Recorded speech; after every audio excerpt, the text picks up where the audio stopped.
Hey guys, what's up? Welcome back. I'm your host, Cardimus Phoenix, here as always, bringing you guys a Magic the Gathering Arena deck tech for my standard Esper control list. This is for the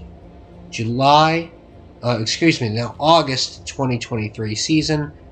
The standard sets including everything from Innistrad, Crimson Vow, and Innistrad Midnight Hunt and Crimson Vow to Kamigawa Neon Dynasty. The sets all the way from those three sets that came out during 2022 all the way to the sets that we are currently getting now, including Phyrexia All Will Be One and March of the Machine, and I believe will also include the standard sets coming out until Q4 of next year as well. This is a control deck at its core, as the name implies, and Esper is the three-color combination of blue, white, and black, which has historically been proven to be a very powerful control deck archetype in terms of its color identity, as well as just a very incredibly powerful color combination overall, including my favorite commander of all time, the Sin Triplets, which are, of course, Esper colored. Today I'll be going over my deck list for the standard format that I'll be playing until it rotates out, as well as my 15 card sideboard, and just shedding some light on how the deck wins, how the deck plays, and more importantly, why I have chosen the cards I have for this list. The first thing you need to know about my Esper control deck is I have been playing primarily control decks ever since late Amonkhet block. Specifically around War of the Spark is the time I started picking up control in terms of standard specifically, and I've just always loved control in general. And this Esper control list in standard, the current format we are in, is an incredible time to start playing it. Now, I will say it is a very hard transition to go from, say, an aggro or a mid-range player to a control player, because very often you will find yourself completely passing on a full board of untapped lands, whereas typically you are, of course, going to want to spend your mana on each of your turns, whereas here you typically will save anywhere from 2 to 4, if not more, your mana to be able to do things at instant speed on your opponent's turn, including setting up your next turn as well as countering your opponent's spells. The way the deck wins is very simple. You either counter and destroy all of their creatures, you either counter all their spells and exile all their creatures, and they concede out of frustration, or with this more solidified strategy, you also can defeat them pretty soundly, your opponents, them being your opponents, of course, by simply hitting them in the face with Chrome-Host Seed Shark, as well as with getting them to a total of 10 poison counters. The way we go about that is with Chrome-Host Seed Shark, which is a 2 and a blue Phyrexian Shark creature which is a 2/4 Phyrexian Shark creature for 2 and a blue. It has flying and the powerful text of whenever you cast a non-creature spell, you incubate X, where X is that spell's mana value. Incubation tokens being a token artifact that you can pay 2 to transform, that has power and toughness equal to the amount incubated. And with the Chrome-Host Seed Shark's effect of incubating X, which is its mana value, that means that if I cast a Sunfall for 3 and double white, the mana value of Sunfall is 5, so I will incubate 5, meaning I will create 1 incubation token that will enter the battlefield with 5 +1/+1 counters on it when I pay the 2 to transform it. We also have ways to win the game, as just mentioned, besides being that on our opponent, but ideally we want to either make them concede an assault, because that's the most satisfying. I'm sorry, it just is. Or you can play multiple Chrome-Host Seed Sharks, since they're non-legendary, and amass an infinite, theoretically at least, army of incubation tokens to start swinging face. The other way we win is with the aforementioned poison counters, which is now known as toxic, and the best way to do that is with Vraska Betrayal Sting, which is a legendary planeswalker that comes down with 6 loyalty for 4, a black and a Phyrexian black mana, meaning you can pay the Phyrexian black with either a second source of black or 2 life. However, if you pay it with 2 life, it comes in with 2 fewer loyalty counters. You can use the 0 ability to draw a card and lose 1 life, but also proliferate, making it effectively a +1. Proliferate meaning you take 1 of each kind of counter that you have. You can choose up to 1 of every kind of counter that you have and increase them by 1, including your opponent's poison counters, planeswalker loyalty counters, and the +1/+1 counters on your incubation tokens, regardless of whether or not they're currently transformed. She has a very powerful -2 ability that makes a target creature become a treasure artifact, tap and sacrifices the artifact to add 1 mana of any color, and loses all other card types and abilities. And finally, her ultimate, which is the main reason that we want to play her for the full 6 mana, is that for -9, if target player has fewer than 9 poison counters, they get a number of poison counters equal to the difference, meaning that all we would need is to cast 1 Lost of Phyresis, or 1 Vraska's Fall, or any singular way to generate 1 extra poison counter on the opponents, because due to game mechanics, when you are at your 10th poison counter, you automatically lose the game. As for the deck list itself, we have 4 copies of Bring the Ending and Make Disappear for our counter magic lineup. Bring the Ending is a strictly better counter spell, provided that we have 3 poison counters on our opponent in its corrupt mode, meaning that it is just straight up better than the original counter spell, because rather than requiring double blue at instant speed to counter any target spell, it does still require a blue mana, but the second one can be mana of any color. However, if your opponent has 2 or less poison counters on them, it instead is more akin to Make Disappear, only without the ability to be cast at casualty cost, meaning that you want to hold it up and ideally wait until your opponent has 3 or more poison counters on them, but on the off chance that you don't, you can still technically cast it, just provided that your opponent either doesn't have 2 available mana to pay to counteract Bring the Ending's own effect, or you can risk it anyway and hope that they are wanting to play something else in their hand so badly that they choose not to pay the 2. Outside of that, we have Make Disappear, which for my money at least is one of the most powerful counterspells of all time, and absolutely the most powerful counterspell in Standard, which is a common instant for 1 and a blue at casualty 1 that has counter target spell unless its controller pays 2 colorless mana, or 2 generic mana, I guess I should say technically, because those are different terms. Generic mana meaning you can pay it with any kind of color of mana and any different combination of colors of mana, including colorless, whereas colorless mana specifically refers to just the colorless diamond-like mana symbol that you see on colorless lands. However, it does also have casualty 1, meaning that when you cast it, you can cast it for its casualty. You can cast it with casualty by sacrificing a creature with 1 or more power to make an extra copy of the spell with casualty appear on the stack, and you can choose new targets for the copy if you want to, but you don't have to. So the way you play Make Disappear in this deck is you generate a 1/1 might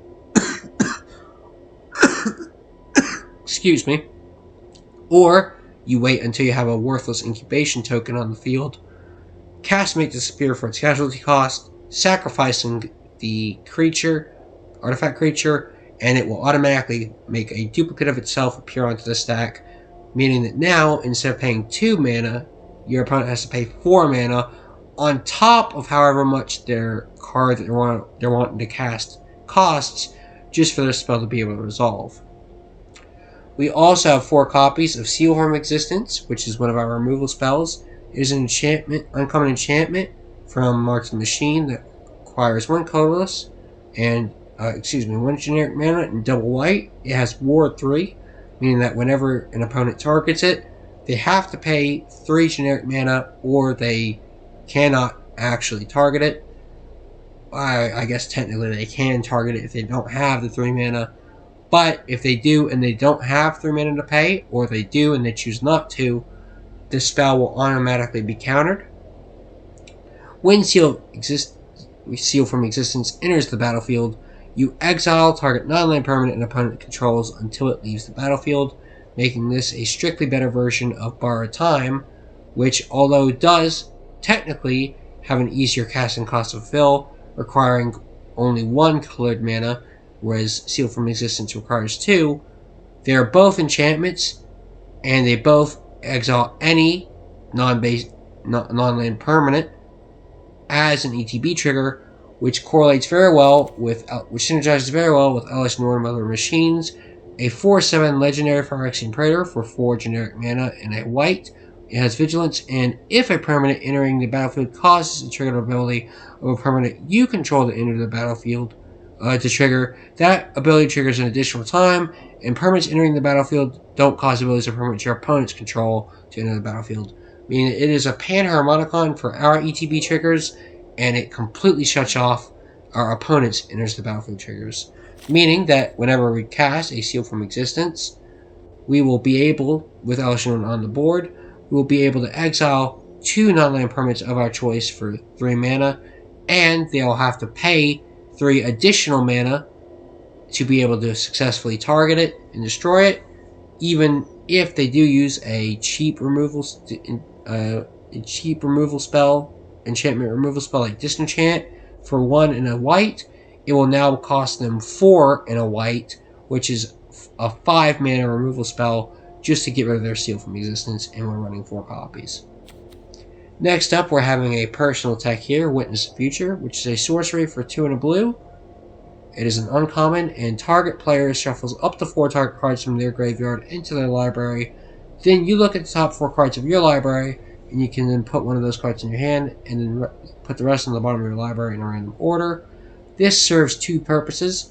The first is to automatically win the control mirror by always shuffling back any cards, but preferably ones that generate poison counters, or, of course, our counter magic to make it to where we have effectively infinite counter magic as well from our graveyard. However, if our opponent is running graveyard-centered strategies, such as Red, Black, Unearth, or any of the various kinds of cards that interact with spells in the graveyard, including instants and sorceries, such as Tolarian Terror and Haughty Djinn, you can choose to target the opponent to shuffle them back into the graveyard, which will make the Haughty Djinn and Tolarian Academy. It'll make the Haughty Djinn be less effective on the board, and the Tolarian Terror simply cost more. Next up, we have 4 copies of Voidrend, which is the rare instant from Streets of New Capenna. It costs Esper, which is 1 white, 1 blue, and 1 black. That simply cannot be counted. My favorite line of text on any kind of card, and it simply destroys any target non-land permanent. Next up, we have probably my favorite card in Standard right now, Memory Deluge.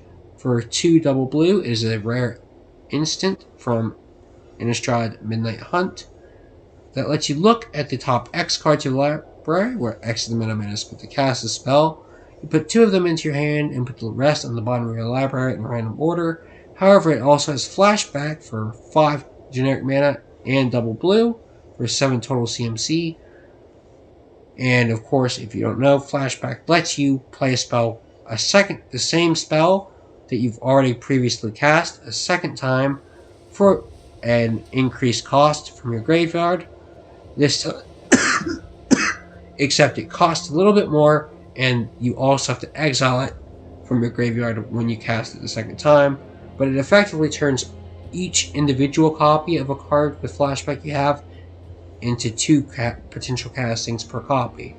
So despite only having 3 copies of Memory Deluge in my deck, if everything goes according to plan, you can effectively cast it 6 times, and since, because of how flashback works, if you do flash it back for 7 mana, you will get to look at the top 7 cards of the library, and the fact that you get to add 2 of them not only to the top of your library, but directly into your hand, makes it incredibly powerful. Next up, we have Sheoldred the Apocalypse, which is a 4/5 legendary Phyrexian Praetor for 2 double black. It has Death Touch, meaning any amount of damage it deals is enough to instantly destroy any creature that is dealt combat damage to it, making it an excellent defender and blocker. Making it an excellent blocker, as well as an attacker, because the Death Touch heavily incentivizes it to go unblocked. But it also has 2 very powerful effects. Whenever you draw a card, you gain 2 life. Whenever an opponent draws a card, they lose 2 life. And this goes for as long as it stays on the battlefield. It does not activate, it simply triggers, meaning you don't have to pay any mana to get this effect to go off. And it is very easy to just sit on this card until either your opponent tries to remove it, or they die due to having 0 life.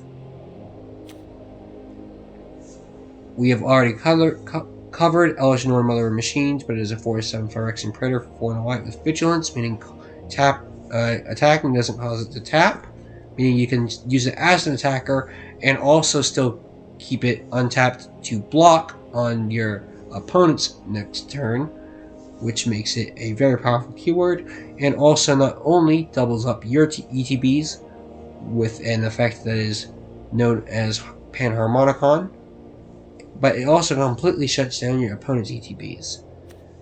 Next up, we have Sunfall, which is a rare sorcery from March of the Machine that costs 3 double white, that simply says exile all creatures, then incubate X, where X is the number of creatures exiled this way, and an incubator token is of course an artifact token that you can pay 2 generic mana to transform, that enters the battlefield with a number of +1/+1 counters equal to the amount you incubated. Moving on to our Planeswalkers, we have 2 copies of the Eternal Wanderer, which is a 5 loyalty legendary Planeswalker. It is a rare from Phyrexia All-Will-Be-One. It costs 4 double white. It has the static text that no more than 1 creature can attack the Eternal Wanderer each combat, and as usual, it has 3 Planeswalker loyalty abilities. The first is a +1 to exile up to 1 target artifact or creature, and return that creature card to the battlefield under its owner's control at the beginning of that player's next end step.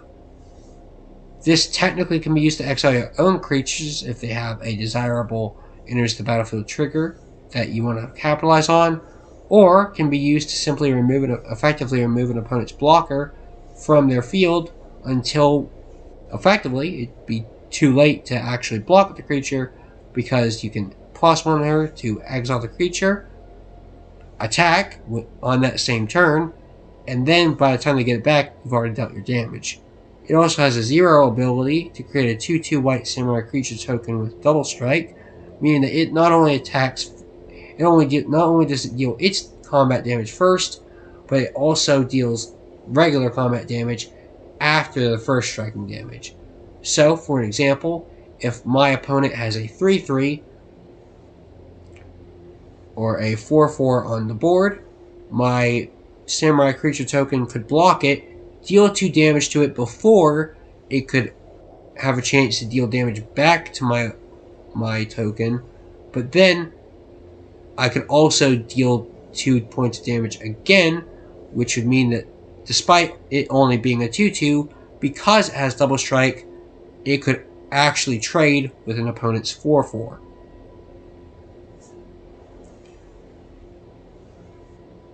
Aside from that, she has a very powerful ultimate ability for -4 that she can actually use immediately upon entering the battlefield, despite only being a rare. For each player, choose a creature that player controls. Each player sacrifices all creatures they control not chosen this way. And I would remind you that you, as the owner and controller of the Eternal Wanderer, choose for your opponent which creature that not only you keep, but the one creature that they get to keep as well, completely exterminating everything else.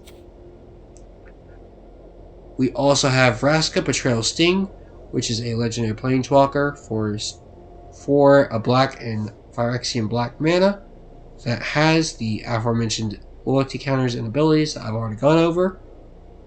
And finally, for the lands, we are only running 22 due to deck space, but we almost never have land problems.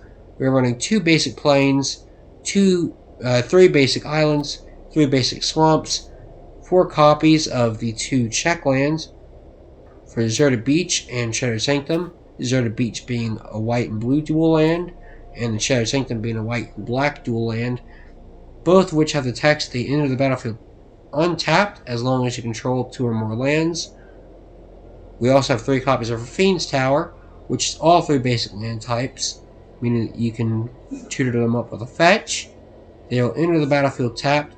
You can also pay 3 generic mana to cycle it, meaning you discard it from your hand to draw a card, and it can tap for 1 of any of the 3 colors we play, as well as 3 copies of Mirrex, which for my money is the most powerful land in the game right now, because you can tap it to add a colorless, or you can tap to add a mana of any color, but only if it entered the battlefield this turn.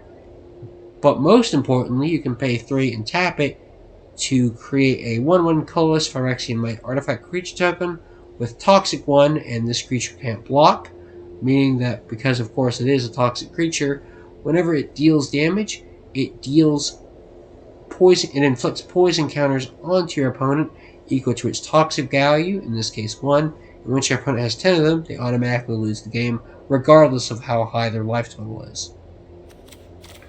Moving on to our sideboard, we have 3 copies of Ossification, which is enchantment aura for 1 and a white, that has enchant basically in your control, but most importantly, it has an enters the battlefield trigger, meaning it can be doubled up with Elesh Norn, that exiles target creature or planeswalker an opponent controls until Ossification leaves the battlefield. We also have 3 copies of Impede Momentum, which is a sorcery for 1 and a blue that taps target creature an opponent controls and put tap target creature, but you're only going to target your opponent's creatures with it, obviously, and put 3 stun counters on it, and then also let you scry 1. A stun counter is a counter that puts a creature into a effectively phased out state because it cannot untap, meaning it cannot attack, it cannot defend, and it also can use its activated abilities, but not use its activated abilities if it has to tap in order to do so, because for 3 turns after you've cast the Impede Momentum on it, you simply cannot tap the creature because it is forcefully tapped for the next 3 turns. And it also has some good card selection. We do also have White Sun's Twilight, which is a rare from Phyrexia All-in-One for X double white, where you gain X life and create X 1/1 colorless Phyrexian Might artifact creature tokens with Toxic 1, and this creature can't block. However, if X is 5 or more, you also destroy all of the creatures, which makes this in and of itself an inherent win condition.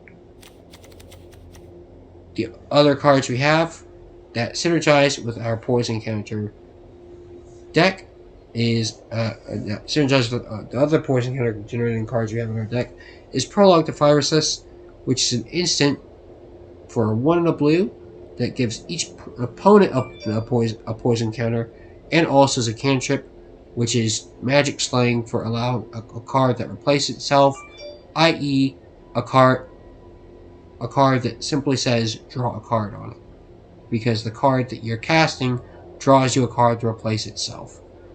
Finally, we have 3 copies of Vraska's Fall, which is an instant for 2 and a black that says each opponent sacrifices a creature or a planeswalker and that they control and gets a poison counter. This always being this and Prologue the Fire Resist, as well as White Sun's Twilight, always being very valuable targets to shuffle back with the Witness the Future card I mentioned earlier. But most importantly, if we play either one copy of, as long as we play one Prologue the Fire Resist or one Vraska's Fall, provided our opponent has suffered the 9 poison counters inflicted upon them by either Vraska's ultimate or has gotten up to 9 poison counters with our mites, including our White Sun's Twilight, they will automatically go up to their 10th poison counter and lose the game instantly because, of course, of the mechanical effect of how poison counters work.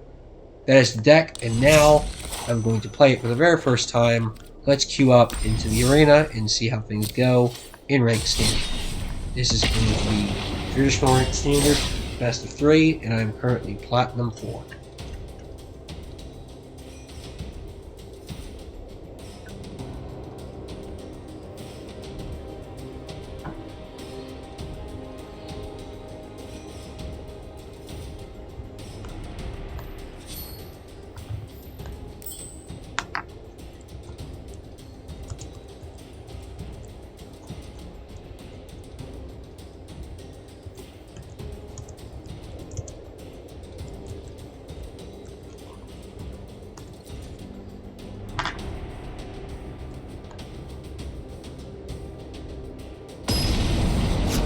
Looks like we have our first opponent, which is Travis, who also appears to be Platinum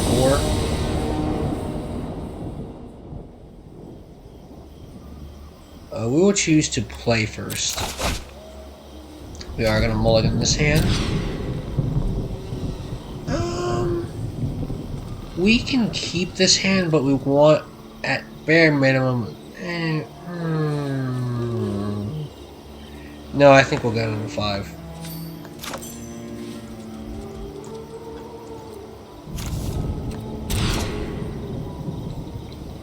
Oh boy, here we go. Mulligan down to 4. We will keep everything except the island.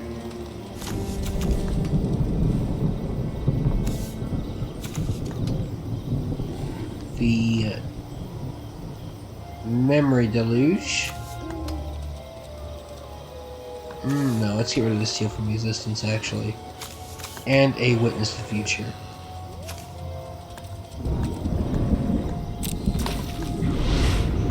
Say hello to our opponent, and begin the game by playing our Queen's Tower, which will enter the battlefield tapped and pass the turn. Our opponent has graciously decided to send him back to us, so we will thank him for that. We go into our Void Run, playing Inserted Beats as our mana for the turn. And then draw into a green ending, play Shattered Sink in the zone for the turn as it now enter untapped. I'm going to play a very cool looking Swamp.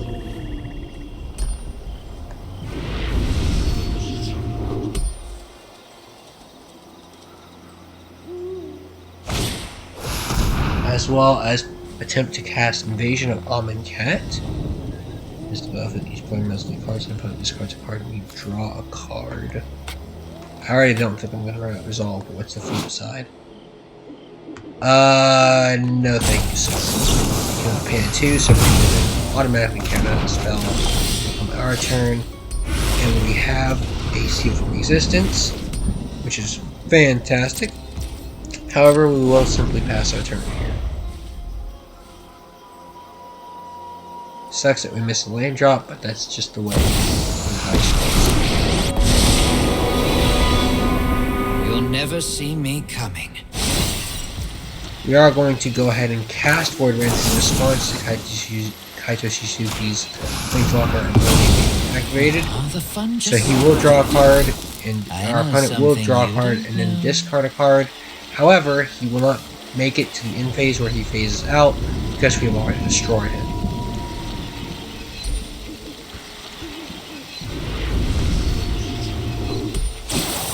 Our opponent will discard Hoarding Broodlord. Wow, very powerful card.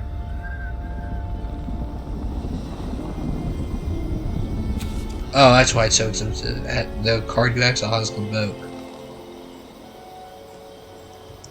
Going to make disappear, so pass.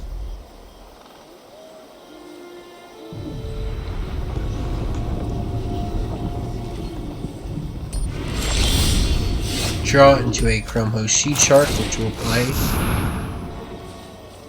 This will start letting us begin to make values. Get value off of every non-conscious spell cast.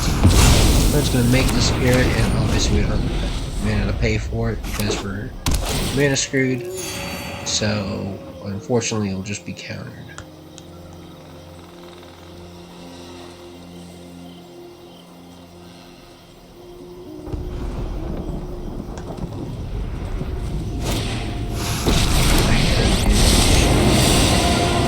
This is my opponent. I'm not impressed. Keep both eyes open.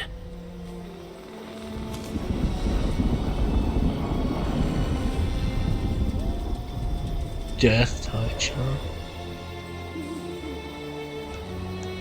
Since you can't counter it, what I'm going to do is seal from existence your Kaito. And now you have to pay 3 additional mana until you have enough mana to actually target it by paying the 3 mana, which ward cost on top of whatever is.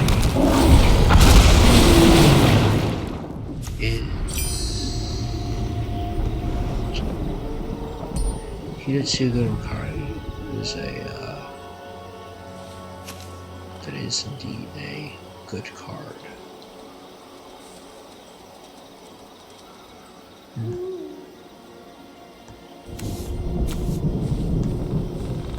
That is a misplay on my part. I will go into a deserted beach finally, giving me a 4th mana to play. So I will play it, and then yield to the turn.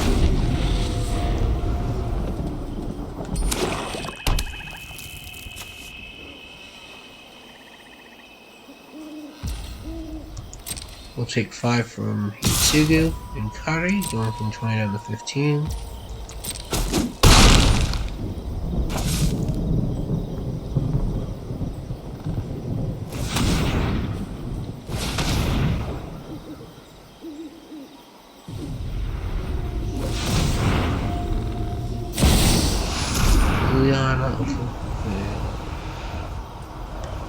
Okay, what we will do is cast the Memory Deluge in response to the Lily Under the Veil being cast onto the stack.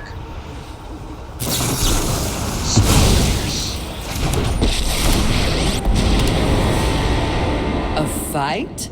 And you think you can win? Let's see the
Okay, so for sideboarding, we will go ahead and take out.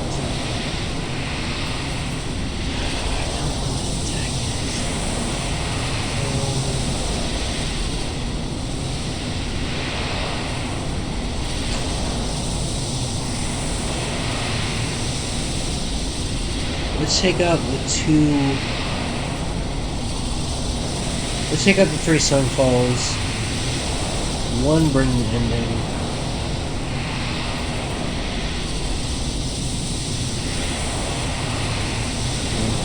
Again.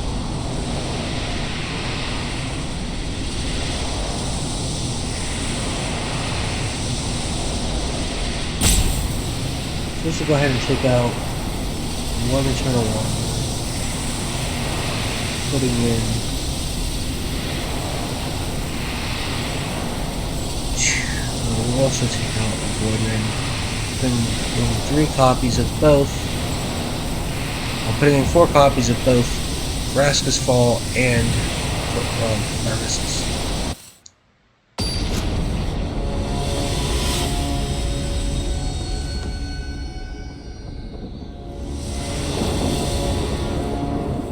We will go ahead and play first.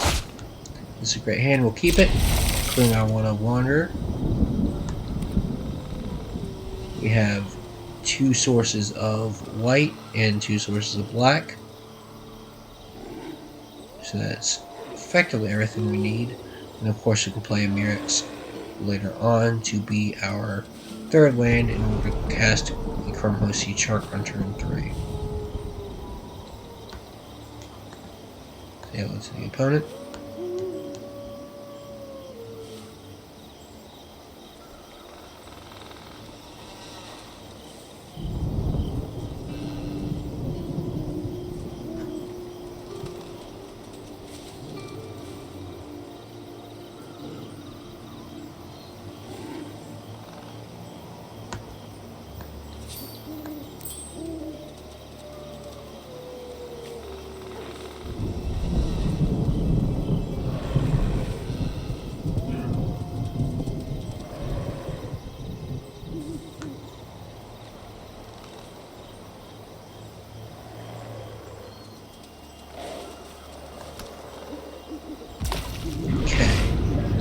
Begin by playing a Plains as our land for the turn, and passing the to our opponent.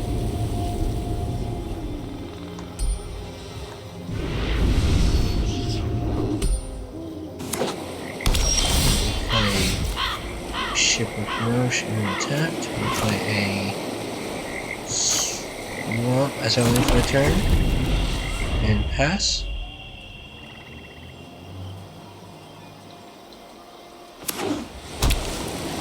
Beautiful land.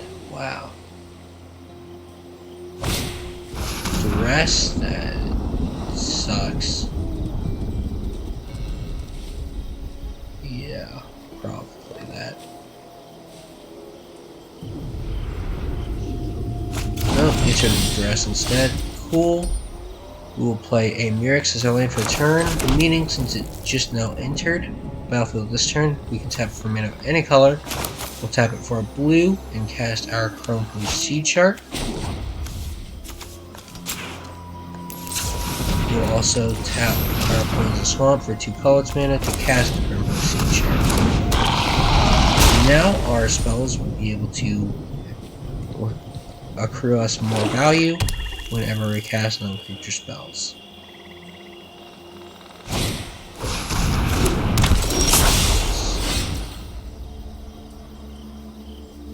Hero Invasion. Triple. That is not a blue and or black keyword. Choose a card from your hand at random. Ooh, okay. We'll go ahead and play Shattered Signet as our land for the turn, which will be untapped. And we will simply go ahead and pass the turn with that.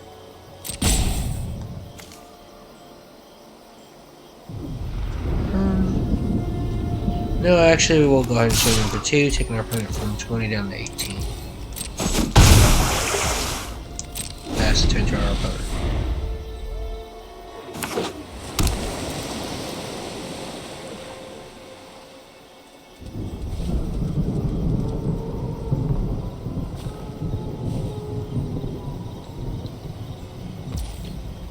Okay. opponent's going to go ahead and pass. Before they do, we're going to go ahead and use the activate button lyrics, tapping out to create a 1/1 Colossus Phyrexian Might to start building up our Toxic.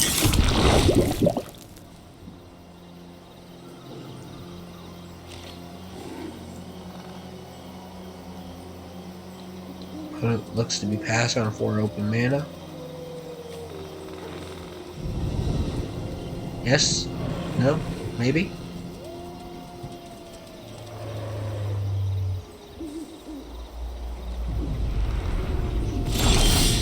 Okay, interesting. Yes, we plan to plan this on the turn.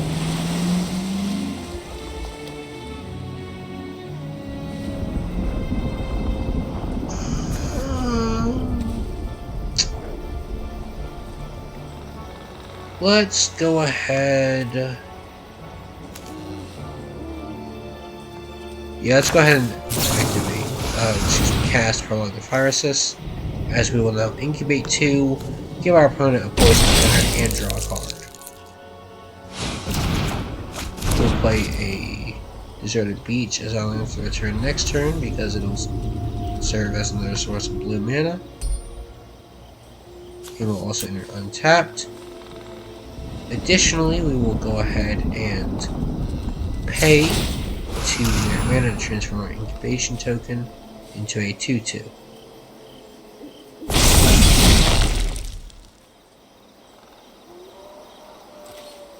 From there, we will swing 2 in the air, taking our opponent from 18 down to 16, and pass the turn.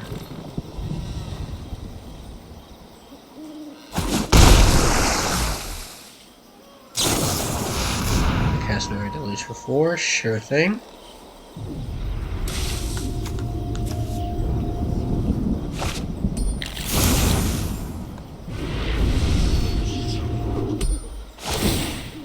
I'm going to tap to loot, sure. Looting, of course, being an MTG terminology for tapping or using any effect that would, or casting any spell that will let you draw a card at the cost of discarding a card afterwards. Usually in any amount, but typically just drawing and then discarding after.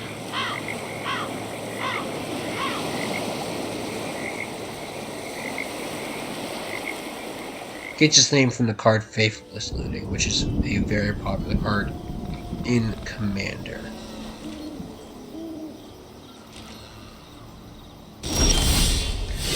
Go ahead and play a Deserted Beach as my land for the turn. I'll cast the Eternal Wanderer. I will incubate 6 because it is indeed a 6-cost card, which I will get even if the opponent chooses to counter it. They obviously are going to. That is understandable.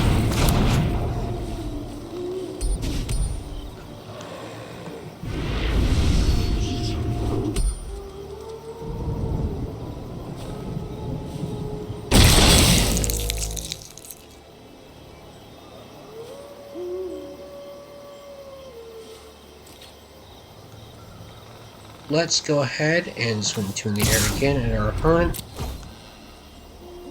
taking them down from 16 all the way down to 14. I'm going to tap to loot again. Sure. Discarding a Make disappear. Okay.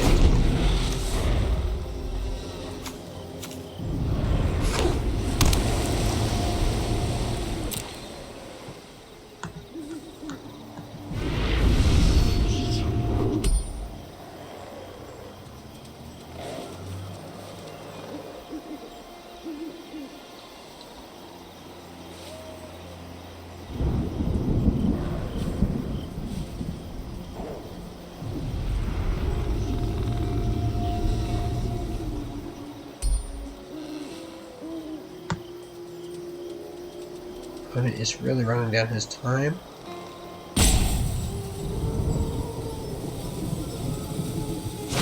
This is thinking a little hard.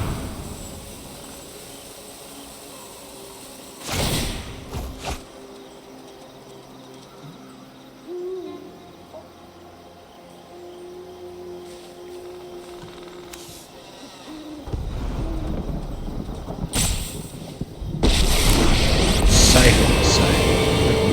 got sharp eyes and Tech and sharper Myers will blades. build this deck. Let's see other people are sharing some love.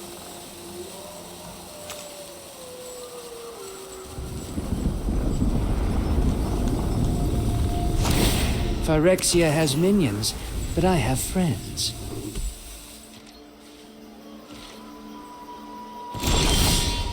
Draw. I'll play Deserted Beaches in that return. And I will cast Vraska Betrayer's Sting for 6. I will also incubate 6 regardless if I want to counter it off the Grumho Sea chart.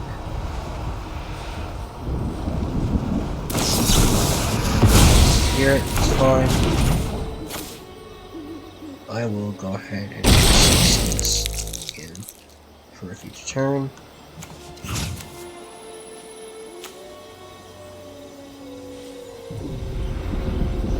Having the Grumho Sea chart.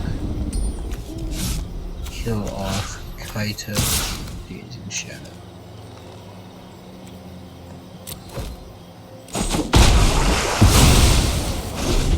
At least I learned a lot.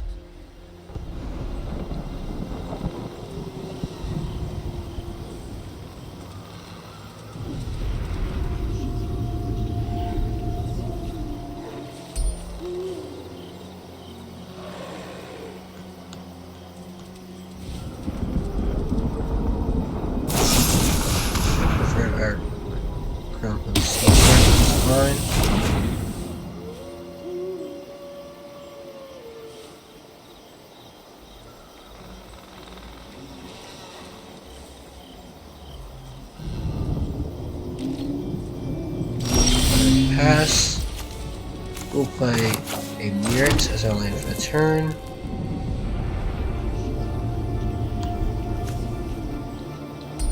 We'll go ahead and attempt to seal from existence the opponent's Rona Herald of Invasion, so that we stop their source of card draw.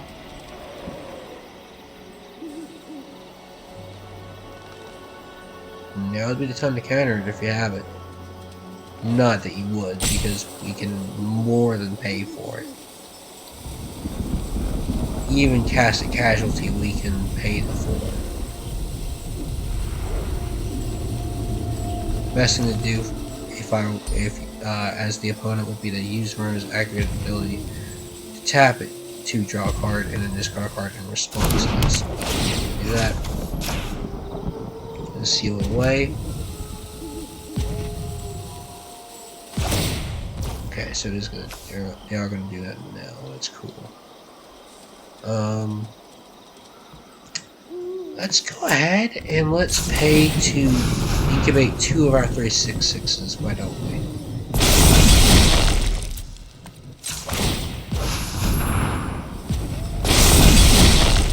Oh, sorry, both of our 6/6s. Excuse me, not 2 of our 3.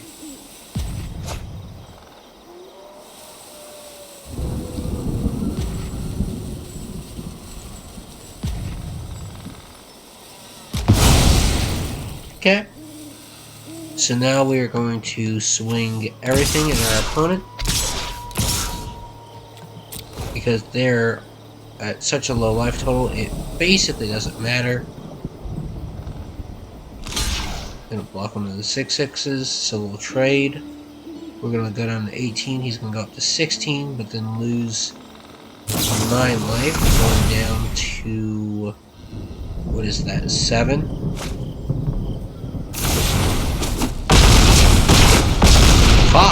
Okay. 2 counters. Just 6/6.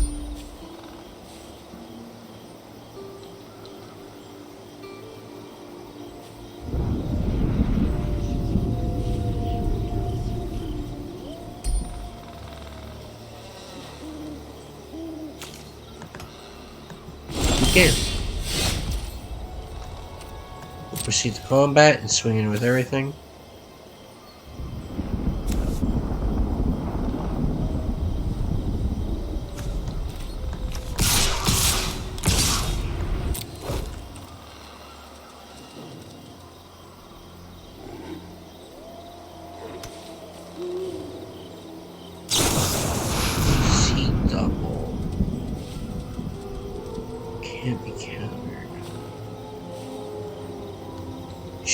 Sure. Let's go ahead and memory delete in response to that.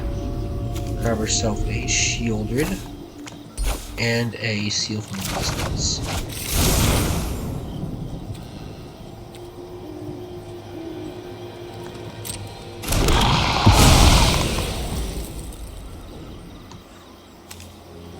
Of course, it does automatically die due to it not having any power. Or excuse me. Just scoop it up. Good game. Right, let's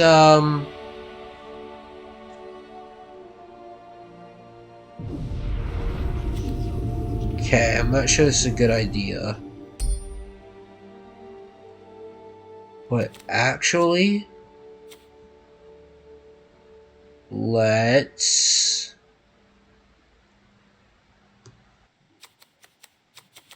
go ahead and remove the 3 copies of Prologue to Phyresis in exchange for 3 copies of White Sun's Twilight.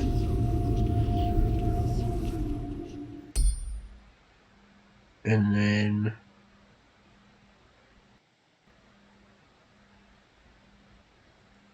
that will serve as our board wipe instead of Sunfall.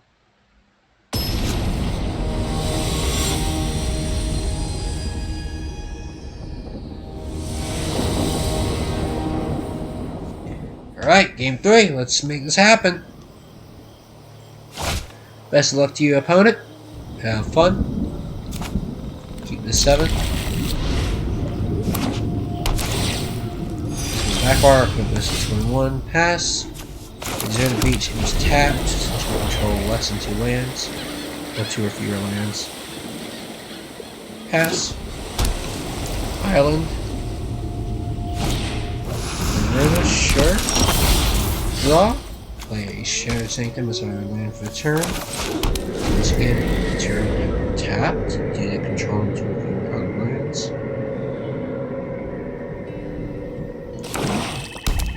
We'll play a basic swamp.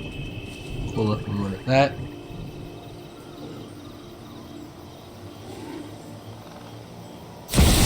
We'll cast Liliana. Fail. Wow. Tap it, since it's going to untap anyways. Throwing and discarding. And he can technically draw and discard again.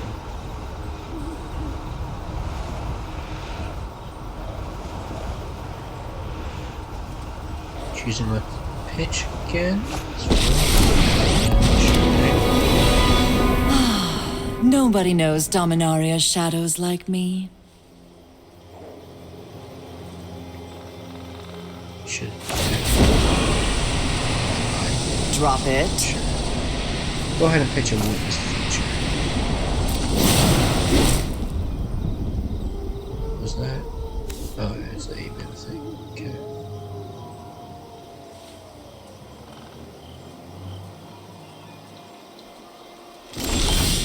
Draw into a basic island for its, as our land for the turn, which we will go ahead and play.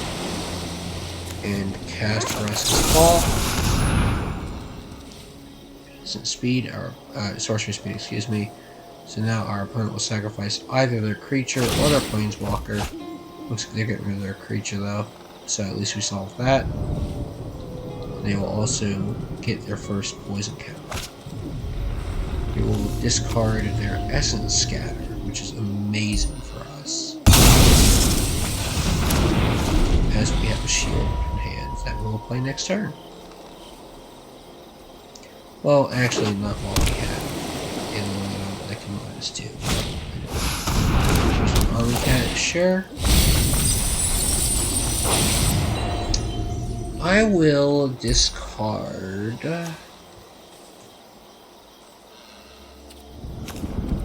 a memory deluge because I can just shuffle it right back in.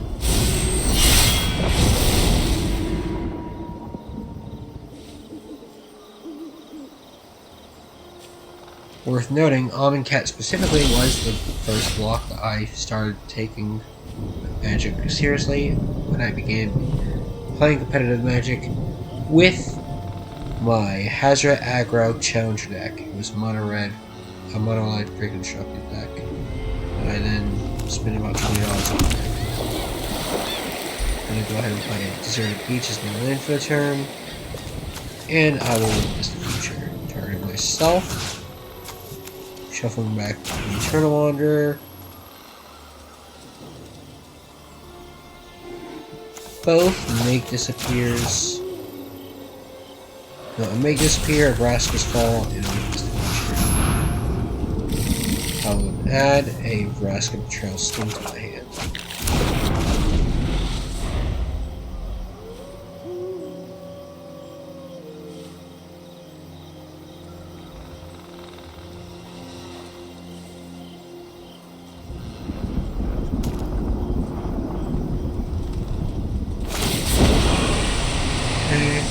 Don't overthink things. So he's going to pitch a card, and I'm going to pitch a card. I guess I will get rid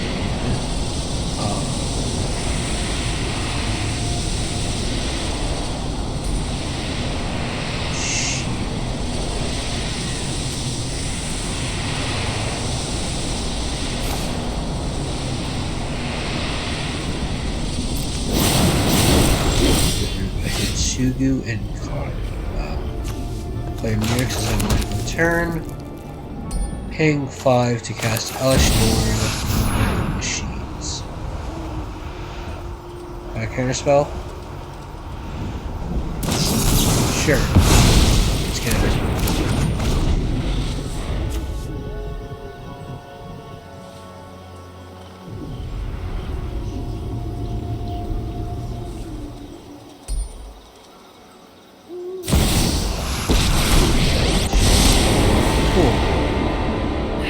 Powerful won't help. I'll do it myself. It's like your defenses aren't even there. Card. Their Fiend Tower to tapped. And then we'll play Machines. Which he can't counter because he only has 1 mana.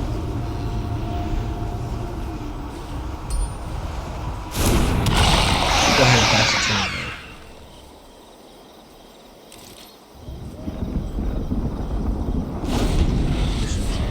Okay, great.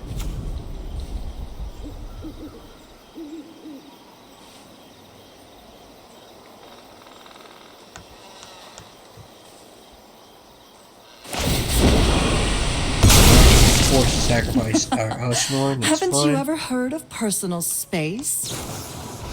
Sniping inside us, it's fine.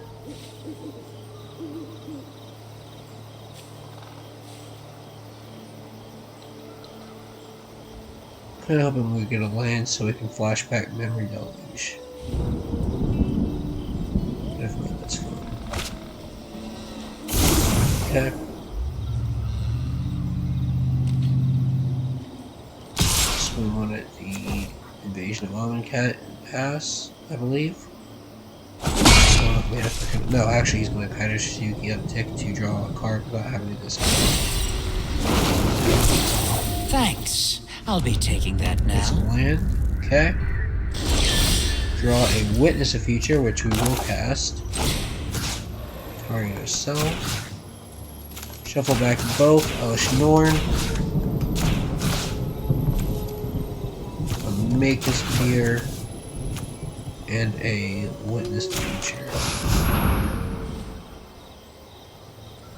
Because for some reason, Witness the Future can target itself. So this card did actually cost me a game one time. Because we were playing Control Mirror, and I didn't have the answer for it. We'll go ahead and grab an Alice. Sure. Might even be the same copy we just added back. Maybe, maybe not. Never know.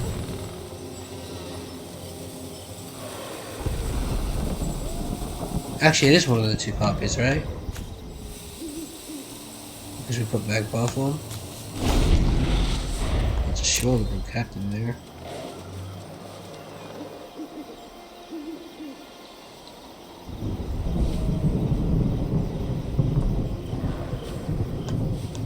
Waiting on the opponent with They have 10 minutes left before they automatically are forced to concede due to timeout. Well, I guess timeout's technically their extension. Their time expiring is what I should say.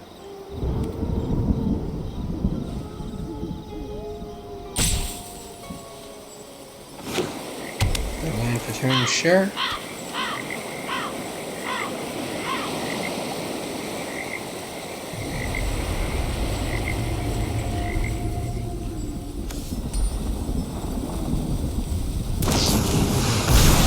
Siphon site for flashback, targeting us. And they're just looking for more options here. Probably counter magic.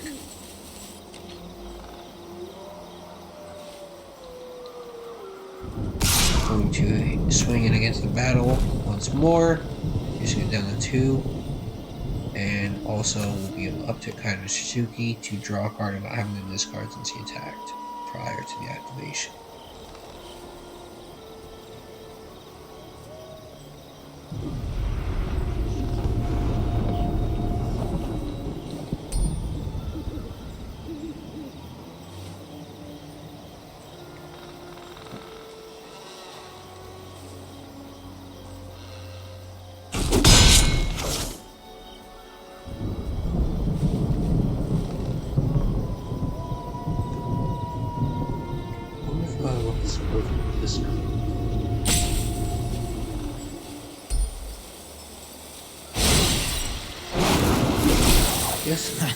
There's no secret I can't uncover.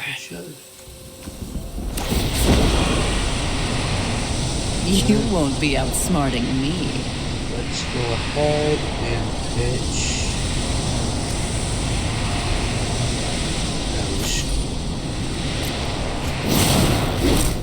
Sure.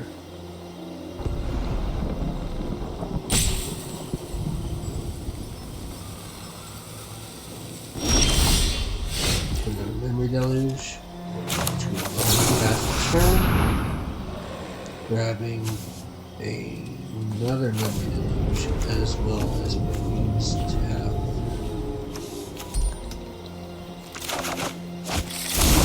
For the Raffine's Tower as a turn. Passive.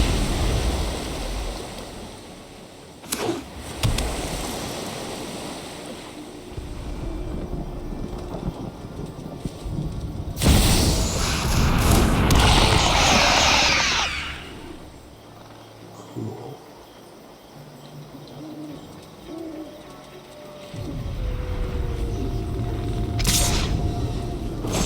One against evasion.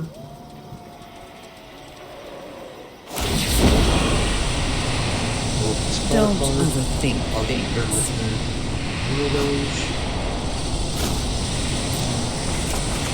We will get rid of an essence scout.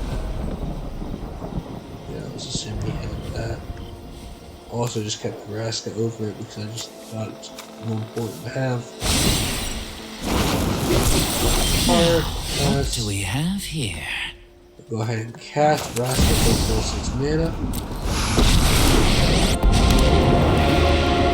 Phyrexian life will rise from your corpses. We'll go ahead and use her -2 ability to effectively remove Hellish Lord from play. Gaze into my eyes.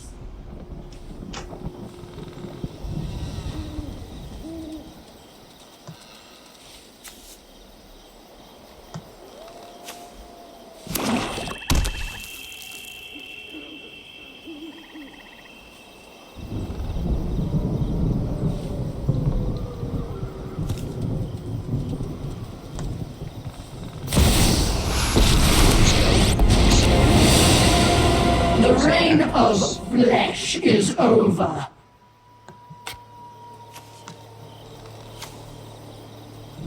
No, it's his own. Okay.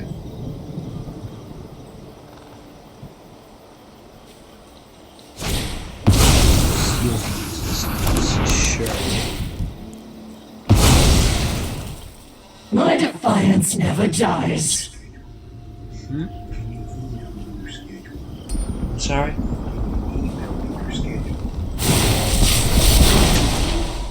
Fear nothing. nothing of Phyrexia's plans.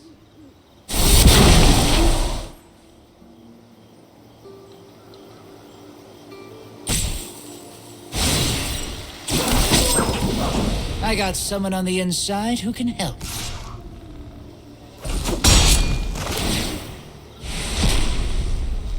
Okay. Gonna get damage more. Sure, bud.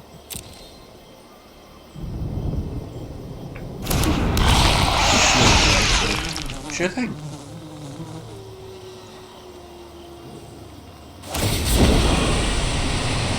Yeah, I'm tired of your secrets.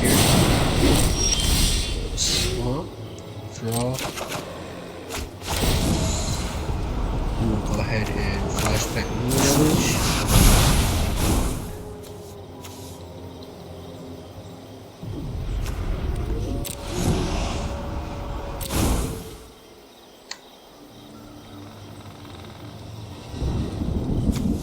Let's get a Nebraska and what is the future? Nebraska and a Green. Go ahead and pass the turn.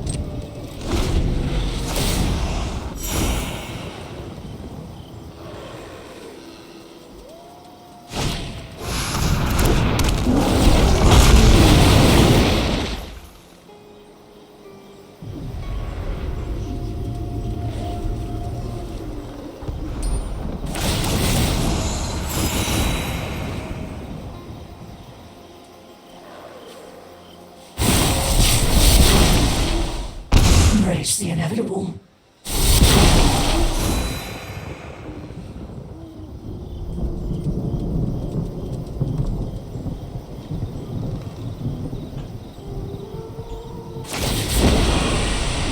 Okay, we'll go ahead Drop and it. start with our appearances.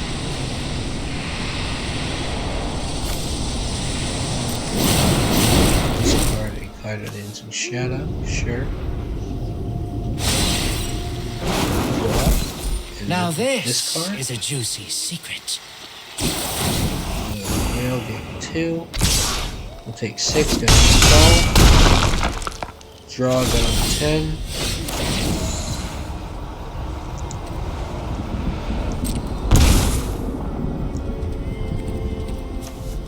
Go ahead and cast Nebraska for 6. My will cannot be That broken. is to her. Get rid of Super 3. Stay. And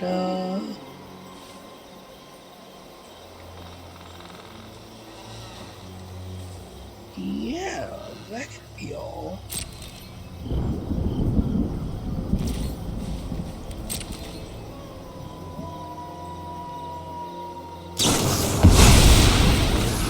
Sure.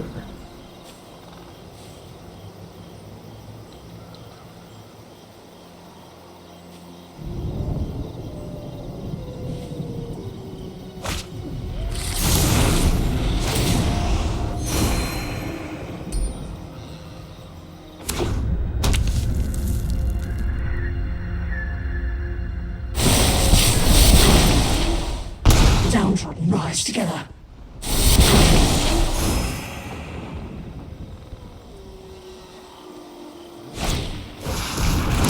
Sure.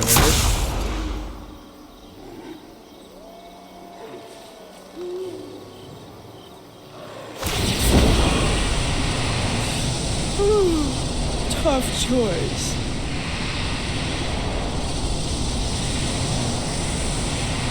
Okay.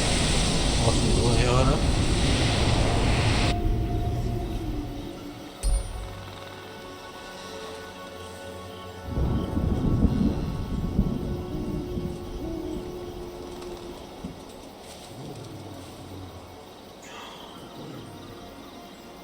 So lands Nebraska.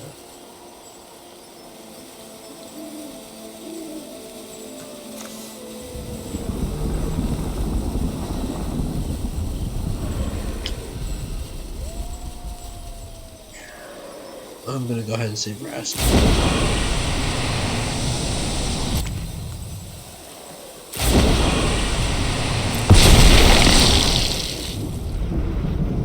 Oh, it doesn't even re-enter the full 6 loyalty on it. Okay. That sucks.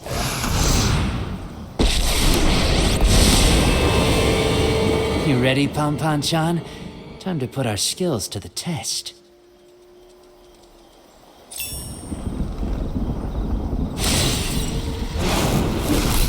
I know something you don't know.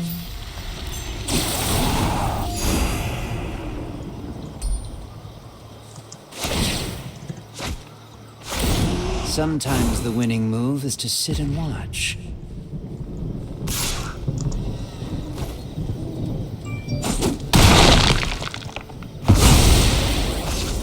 I will rise again.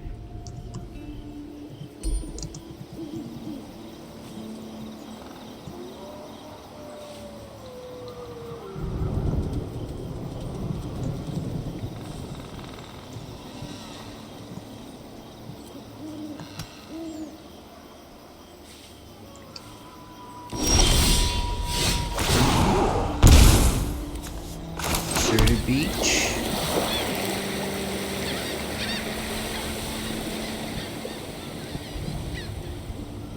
Actually, it might be a good game.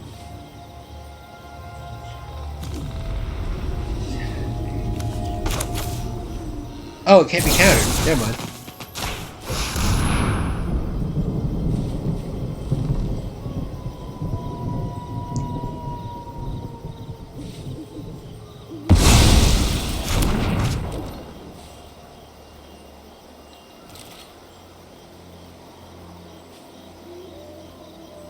This should be an incredible comeback, but I think we are going to win just sincerely because of the amount of time.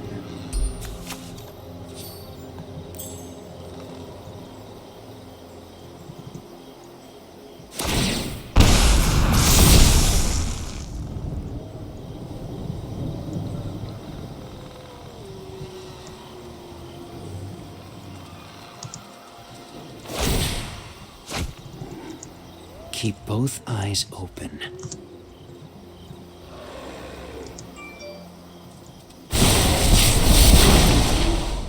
Embrace the inevitable.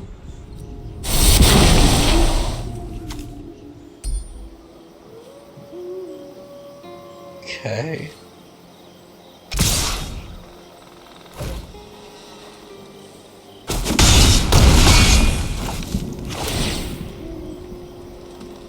I've got the upper hand now.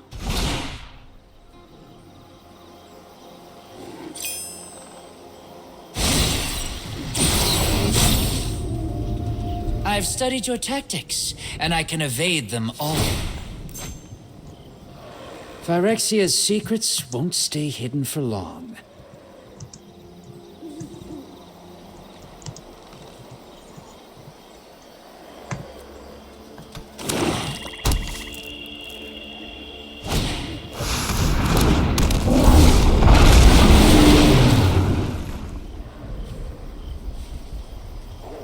Oh, he's tapped out?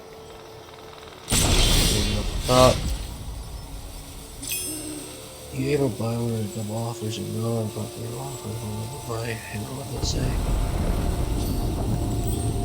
You able to buy one of the double offers and not. I bought the rare icon one. I can't remember.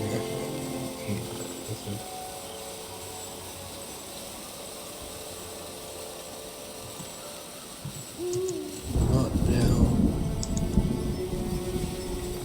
Maybe next.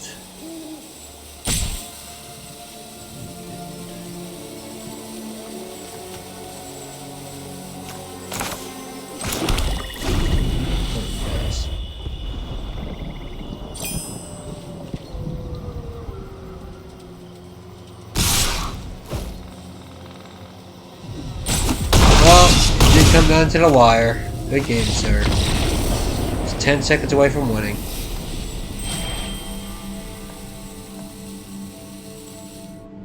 Well, alright, buddy.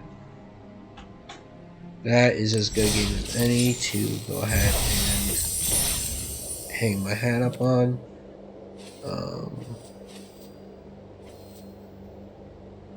Where we actually go to the store.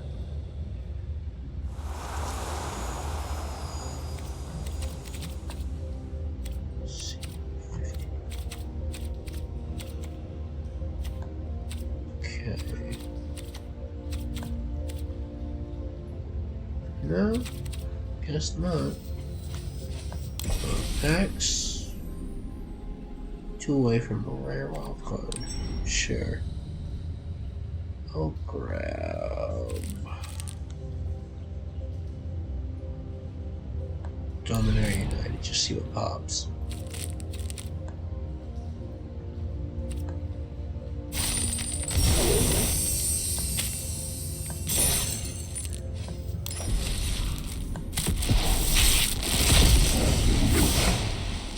Calling on the card? Sure. Little Loom Speaker. Cool. What's this player in terror? Great. Okay. Well, anyways, that's going to go ahead and be the video now. Thank you all so much for watching. I've been your host, Cardmaster Phoenix, signing out. See you guys next time. Have a good one.